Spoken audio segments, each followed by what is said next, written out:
라니아의 섹스 테라피. 수정 점액이라고 그래서 이때 나오는 점액은 분비물이 굉장히 투명하고 미끌미끌하고 또 이렇게 묻혀서 늘렸을 때 가는 게 이렇게 길게 이렇게 늘어나는 점성을 갖고 있어요.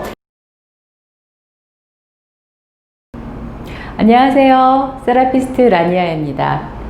오늘은 피임에 대한 이야기를 좀 해보려고 하는데요.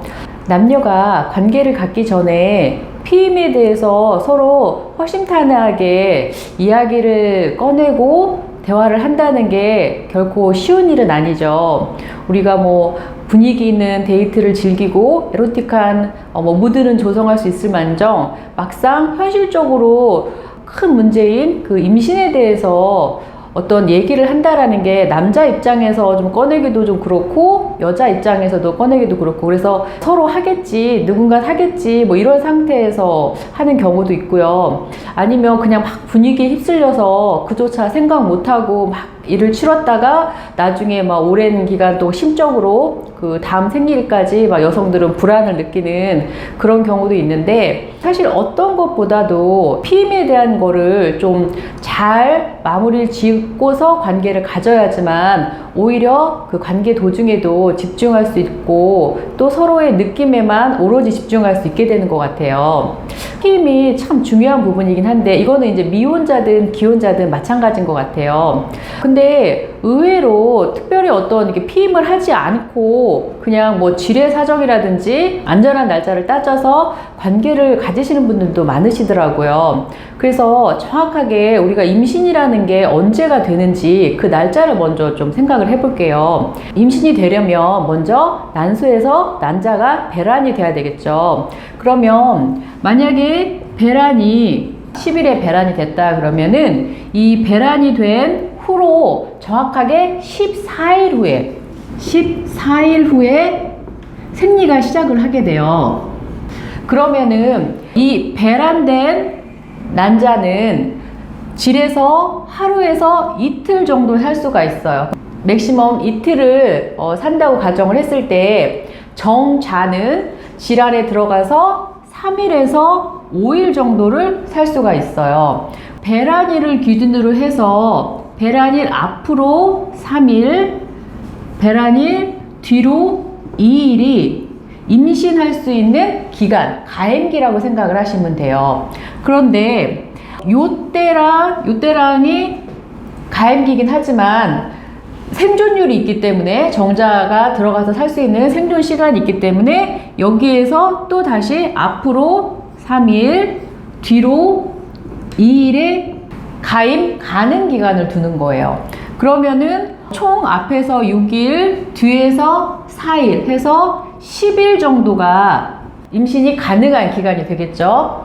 만약에 여성의 배란을 정확하게 안다, 그럼 알 수 있는 방법이 있기도 해요. 여성의 체온을 기초 체온을 잰다든가 밑으로 나오는 점액으로도 배란기를 알 수가 있기도 한데, 수정 점액이라고 그래서 이때 나오는 점액은 분비물이 굉장히 투명하고 미끌미끌하고 또 이렇게 묻혀서 늘렸을 때 가는 게 이렇게 길게 이렇게 늘어나는 점성을 갖고 있어요. 근데 보통 이제 배란이 일어나지 않은 다른 때 나오는 이제 점액 같은 경우는 우리가 왜 사이다 같은 음료수가 손에 묻었을 때 딱딱딱 이렇게 끈끈하게 끊어지는 느낌 있잖아요. 그렇게 약간 불투명하면서 딱딱 끊어지는 느낌의 그런 점액이 나오거든요. 그래서 여성이 아주 친절하게 자기의 점액을 매일같이 검사를 해서 자기야 오늘은 비임신 기간이야, 지금은 임신 기간이야 라고 알려주는 친절한 여친이나 친절한 부인이 있다 그러면은 참 좋겠지만 여성들 스스로 그렇게 점액을 검사하는 경우가 별로 없거든요.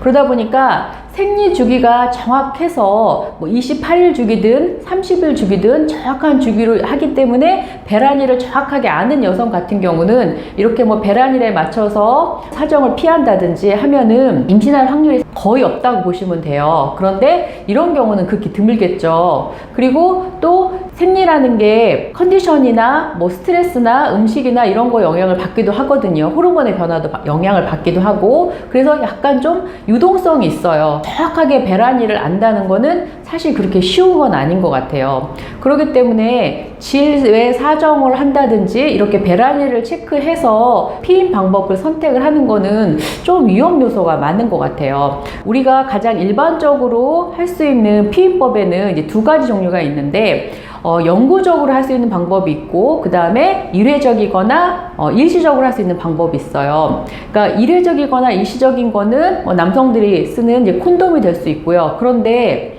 콘돔 임신 실패율이 무려 12%나 돼요. 그러니까 이게 무슨 소리냐면, 콘돔만 낀다고 해서 무조건 되는 게 아니라 뭐 콘돔이 찢어질 수도 있고, 그리고 콘돔을 뭐 빼거나 잘못 씌우거나 이렇게 하면서 또 셀 수도 있고 하기 때문에 의외로 또 콘돔만 사용했을 때도 임신이 될 확률이 있고요. 다만 이제 콘돔의 가장 좋은 점은 뭐냐면, 성병을 예방하는 거는 유일하게 콘돔밖에 없기 때문에 성병도 예방하고 이제 피임의 목적으로 한다 그러면은 이제 콘돔을 사용하는 게 가장 바람직하고요.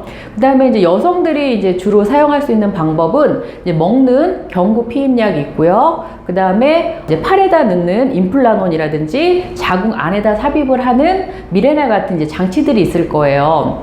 그런데 이제 지금 시대가 많이 바뀌어서 예전하고 달라서 뭐 요즘에는 TV, CF에도 피임약을 광고를 하잖아요. 그럴 정도로 이제 많은 여성들이 피임약을 복용을 하는데, 35세를 기준으로 해서 이전의 여성들은 사실 뭐 경구피임을 먹는다고 해서 크게 어떤 뭐 부작용 같은 게 없어요. 그런데 35세 이후의 여성들 같은 경우는 이런 경구 피임약을 먹었을 때 따르는 많은 좀 부작용들이 있거든요. 저는 뭐 의사도 아니고 약사도 아니니까 제가 지금 여기서 뭐 경구 피임약을 드시면 안 돼요, 뭐 이런 말은 하진 않겠지만, 만약에 먹는 피임약을 여성분들이 선택을 하신다 그러면은 반드시 그냥 약국 가서 이거 주세요 하고 먹는 게 아니라 자기 호르몬 검사라든지 자궁 상태라든지 이런 걸 사전에 검사를 하시고 의사와 상의하에 자기한테 맞는 호르몬, 그 호르몬도 요새 경구 피임약 같은 경우는 뭐 3세대, 4세대 해서 여성 호르몬의 양을 조절할 수 있게끔 나와 있거든요. 그래서 자기 현재 몸의 상태에 맞는 경구 피임약을 복용하시는 게 바람직하고요. 몸에다가 넣게 되는 임플라논이라든지 자궁에 넣게 되는 이제 미레나 같은 경우는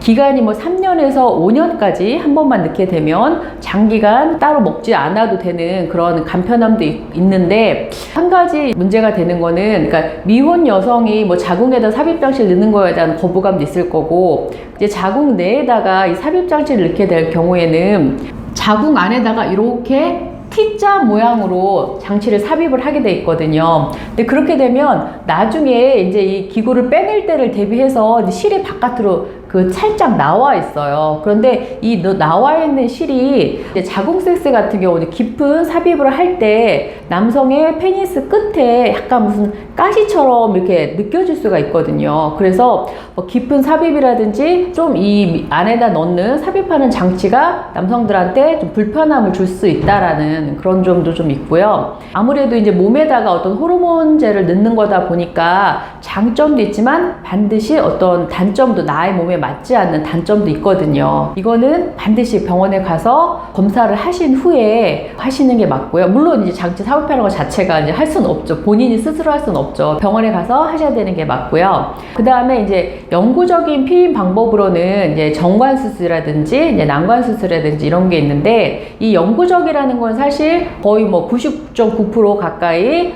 피임 확률도 높고 가장 안전하고 편한 방법이긴 하지만, 말 그대로 영구적이라는 거는 다시 이제 임신을 할 수 없다는 그런 문제점이 있잖아요. 그래서 영구적 피임을 선택하실 때는 다시 돌아갈 수가 없기 때문에 이제 신중하게 선택을 하셔야 될 것 같아요.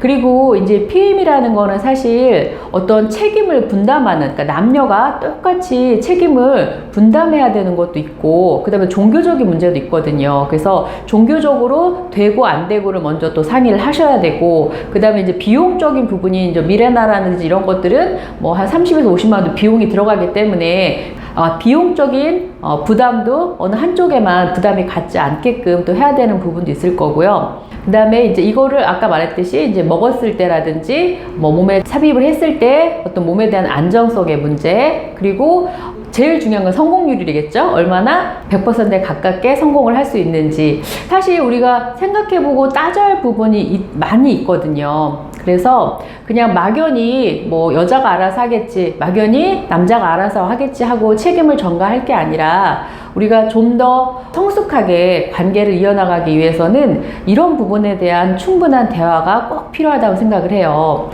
남녀가 성관계를 한다라는 거는 설레는 관계에서 친밀한 관계로 넘어가는 거잖아요.